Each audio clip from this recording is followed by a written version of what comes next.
know that the original source of that energy is Krishna.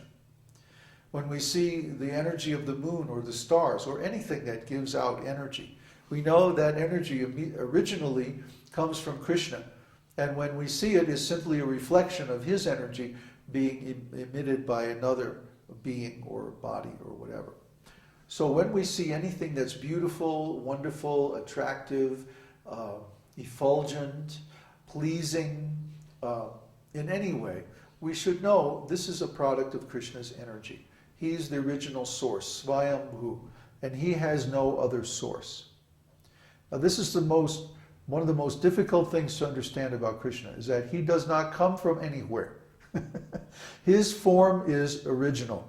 Krishna's form is not a product of something else.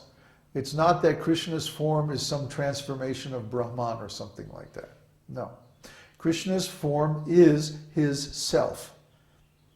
That's different from the living entities in the material world, because in the material world the soul is different from the body.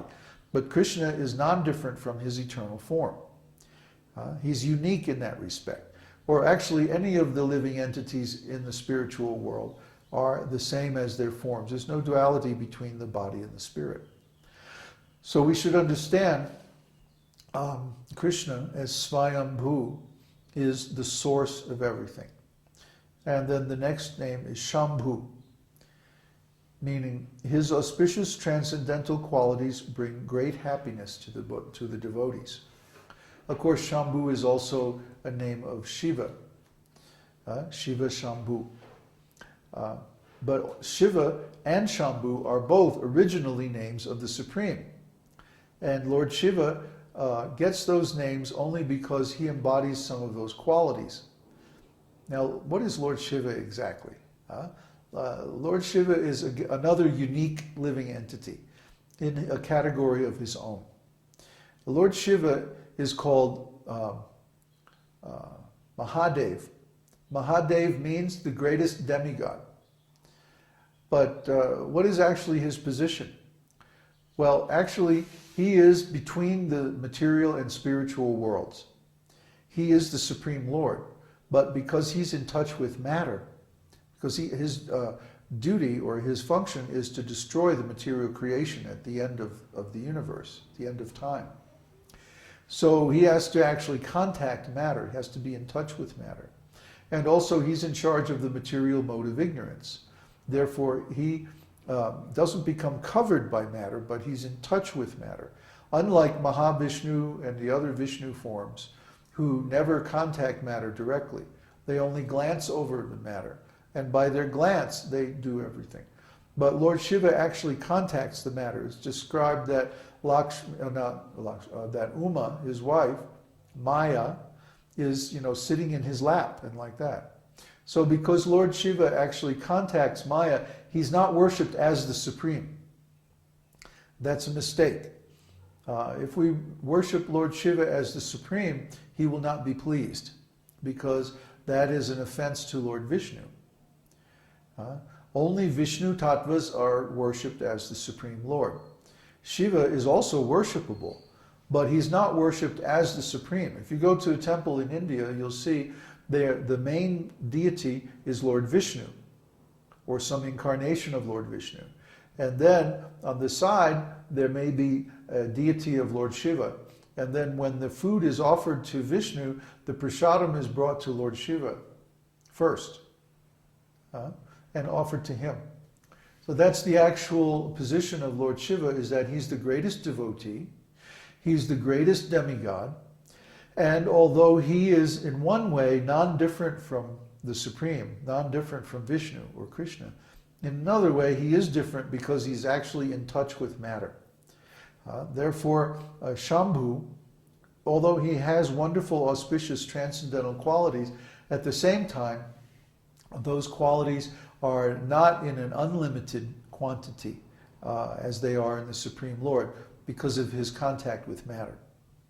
So there's a section in Nectar of Devotion where, remember I just talked about how 50 of the 64 qualities of Krishna are visible in the conditioned souls. Well, there's another 10 qualities that are sometimes visible in the personality of Lord Shiva or Lord Brahma. But then there's four qualities that are only for Krishna.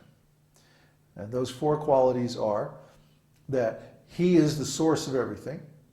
He is the Supreme Personality of Godhead. He has an abundance of wonderful pastimes with his devotees that are transcendental and very, very beautiful. And fourth, his spiritual form is extremely attractive. It's attractive to everyone. Yeah, he plays on his, that's one of his pastimes. He plays on the flute. You don't see any other deva playing on the flute, only Krishna. That flute is very special. It gets to, the gopis are jealous of the flute because it gets his kisses all day. And they can only get them at night. So the next name is Aditya. He appears in a splendid golden form among the demigods. Aditya. Aditya means the son of Aditi. And who is the son of Aditi? That's Krishna's incarnation as Vamana Dev. So actually this is talking about the Vamana incarnation of the Lord. Vamana is, he appears at the request of Lord Indra as his brother. Lord Indra and the other demigods are born from Aditi. And the demons are born from her sister, Diti. So there's Diti and Aditi. And Aditi becomes the mother of the demigods like Shiva, not Shiva, but like Indra, Varuna, and so on. And so then Vamana appears as the son of Aditi. And he saves Indra from the embarrassment of being conquered by the demons. Bali Maharaj conquered the whole universe, including the heavenly planets, and even took over Indra's palace. So Indra was very embarrassed by this. And they all went, all the demigods went to the ocean of milk and prayed, "Oh Lord Vishnu, please help us out of another jam." So Lord Vishnu then Lord Brahma sits in meditation, and Lord Vishnu revealed his plan. He said, "I will appear in the family of Aditi very soon, and then I will return the heavenly kingdom to Lord Indra." So sure enough, he appeared, and his appearance is narrated in the 7th canto of Srimad Bhagavatam. It's a very beautiful story. You should all read it. And then he goes to Bali Maharaj as a young Brahmana boy. In fact, he went as a dwarf, very short, very small. And he said, "Dear Maharaj, please give me 3 steps of land. That's all I want." And Bali Maharaj, of course, was very intelligent, and he could tell, oh, this is Lord Vishnu. So he said, "Oh, no problem, I'll give you anything you want. I'll give you the whole universe, whatever." And he said, "No, I just want 3 steps of land, that's all." So Bali Maharaj said, "Okay." And meanwhile, his guru, Shukracharya, Shukra is Venus in Vedic astrology. And Shukracharya is actually the spiritual master of the demons. Bali Maharaj came from a demon family. He came from the family of Diti. Therefore, Shukracharya was his spiritual master. And Shukracharya was saying, no, don't give him anything. He's Vishnu. He's going to cheat you. He always fights on the side of the demigods. So be careful. And Bali was going, well, no, wait a minute. This is Vishnu. That means I have to give him everything.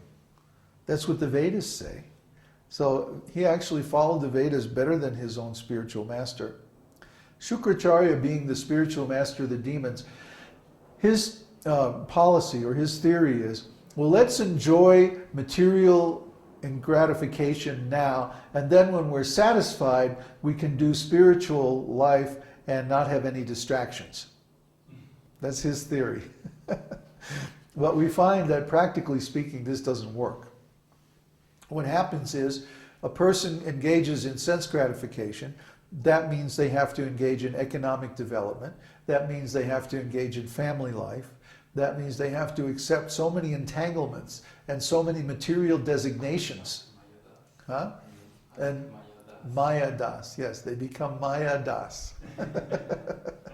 And because of this, they get lots of impressions of material life, and their consciousness becomes covered over by material consciousness very thickly, very strongly.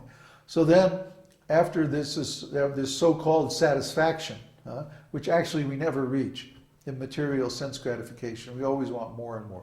The more material sense gratification we get, the more we want. The senses become stronger and stronger, not less. The only way to actually conquer the senses is to practice austerity, beginning with the tongue. If you can control the tongue, you can control all the other senses. And the problem with most people is that they can't control the tongue. They want to eat all kinds of nonsense. They want to speak all kinds of nonsense. They don't want to chant. They don't want to repeat the mantras of the Vedas or the philosophy of Vedic life. Or if they do, they